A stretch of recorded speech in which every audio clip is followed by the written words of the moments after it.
Search on for a 12-year-old girl who left for school and did not return home.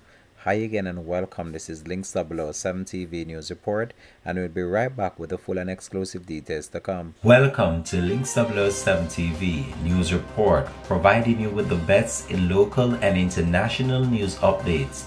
This is a place where you can get the most reliable and informative news information. Links 007 TV News Report. Welcome back and thanks for joining us. This is Links 007 TV News Report.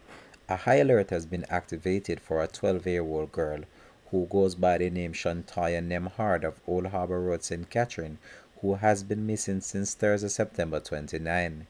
She is of dark complexion, slim-built, and about 152 centimeters or 5 feet tall. Reports from the Spanish Town Police are that at around 7:05 a.m., Shantaya was last seen leaving home for school wearing her school uniform and has not been seen or heard from since. All efforts to contact her since then have proved unsuccessful. Anyone knowing the whereabouts of Shantaya Nemhard is being asked to contact the Spanish Town Police at 876-984-2305, the Police 119 emergency number, or the nearest police station. This has been Links 007 TV News Report. Thanks for watching.